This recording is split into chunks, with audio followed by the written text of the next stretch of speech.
តបងមកតភេទរឿងរបស់យើងទៀតម្ដាយគាត់ក៏បានខលទៅរកតួប្រុសរបស់យើងចំណែកឯតួប្រុសរបស់យើងហ្នឹងណាគាត់ក៏បានខឹងជាខ្លាំងជាមួយតួស្រីរបស់យើងហើយគាត់ក៏បានថាឲ្យអ្នកម៉ាក់របស់គាត់អញ្ចឹងណាគាត់ក៏បានថាជាច្រើនជាមួយអ្នកម៉ាក់របស់គាត់ចំណែកឯអ្នកម៉ាក់របស់គាត់ហ្នឹងណាឡើងភ័យញ័រដៃញ័រជើងហើយក៏យំអញ្ចឹងណាដោយសារតែគាត់មិននឹកស្មានថាតួស្រីរបស់យើងណាបែបហ្នឹងហើយម្ដាយរបស់តួប្រុសរបស់យើងគាត់ក៏បាននិយាយហួសចិត្តហើយគាត់ក៏បានយំអញ្ចឹងណាចំណែកឯតួប្រុសរបស់យើងហ្នឹងគាត់ក៏បានផ្ញើសារឲ្យទៅកាន់តួស្រីរបស់យើងចំណែកឯសារហ្នឹងក៏បានលោតទៅតួស្រីរបស់យើងឯតួប្រុសរបស់យើងគាត់ក៏បានដើរចេញអញ្ចឹងណាតួស្រីរបស់យើងនៅកំពុងតែចិត្តផ្លែប៉ោមគ្រាន់តែសារតួប្រុសរបស់យើងមកដល់ភ្លាមតួស្រីរបស់យើងឡើងភ្ញាក់ឡើងមុតដៃ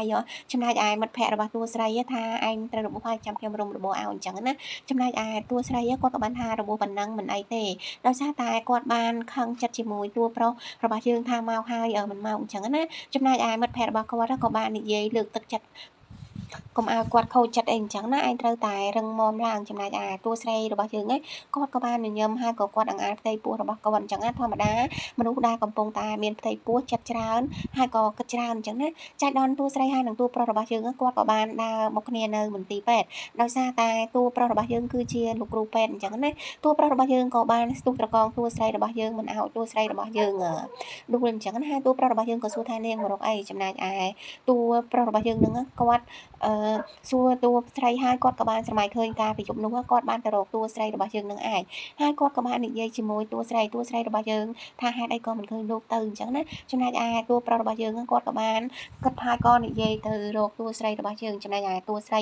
គាត់ក៏បានបំរុងនឹងមកវះកាត់យកកូននឹងចេញអញ្ចឹងណាមែនតួស្រីរបស់យើងក៏បានអង្អែផ្ទៃពោះរបស់គាត់តួប្រុសរបស់យើងក៏បានសួរថានាងមកវះកាត់មែនឬតួស្រីរបស់យើងក៏បានងក់ក្បាលតួប្រុសរបស់យើងហ្នឹងក៏បាននាំតួស្រីរបស់យើងទៅបន្ទប់វះកាត់ចំណែកឯតួប្រុសរបស់យើងហ្នឹងគាត់ក៏បានមើលឯកសារឈ្មោះតួស្រីរបស់យើងហើយម្ដាយរបស់តួប្រុសហ្នឹង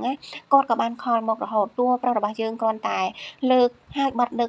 ចំណែកឯម្ដាយរបស់គាត់ហ្នឹងក៏បានព្យាយាមខលមកតួប្រុសរបស់យើងបិទរហូតគាត់លេងខលគឺគាត់ផ្ញើសារឲ្យតួប្រុសយើងម្ដងតួប្រុសរបស់យើងគាត់ក៏បានយកសារហ្នឹងមើលគាត់មិនអស់ចិត្តគាត់ក៏បានប្រាប់ថាពួកឯងនៅធ្វើកន្លែងហ្នឹងហើយខ្ញុំចេញទៅក្រៅមួយផ្លែតអញ្ចឹងណាតួប្រុសរបស់យើងក៏បានចេញទៅក្រៅឯបុរសម្នាក់ហ្នឹងគាត់ក៏បានចាក់ថ្នាំឲ្យតួស្រីរបស់យើងអញ្ចឹងអាងនឹងវះកាត់តួប្រុសរបស់យើងចេញមកក្រៅក៏បានខលទៅម្ដាយរបស់គាត់អញ្ចឹងណាចំណែកឯម្ដាយរបស់គាត់ហ្នឹងក៏បាននិយាយ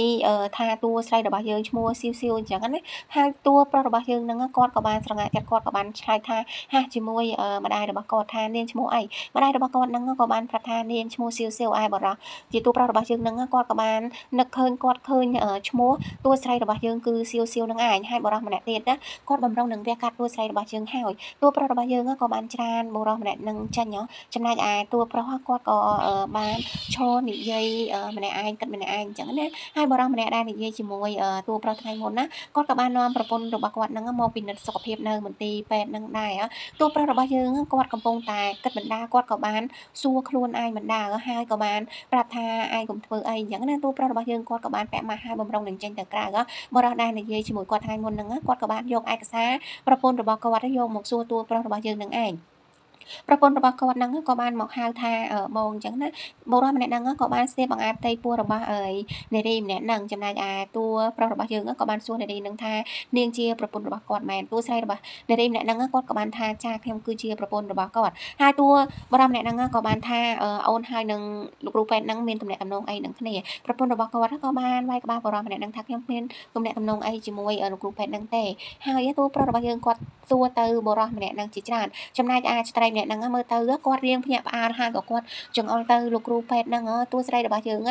គេយកមកដាក់បន្ទប់ធម្មតាហើយតួស្រីរបស់យើងគាត់ក៏បានដឹងខ្លួនដែរអញ្ចឹងណាគ្រាន់តែគាត់ដឹងខ្លួនភ្លាមគាត់ក៏បានស្ទាបពោះរបស់គាត់ថាឲ្យម៉ាក់សុំទោសដោយសារតែប៉ារបស់កូនមិនទទួលស្គាល់អីអញ្ចឹងណាដោយសារតែតួស្រីរបស់យើងស្មានតែគេធ្វើហៅអញ្ចឹងណាតួស្រីរបស់យើងក៏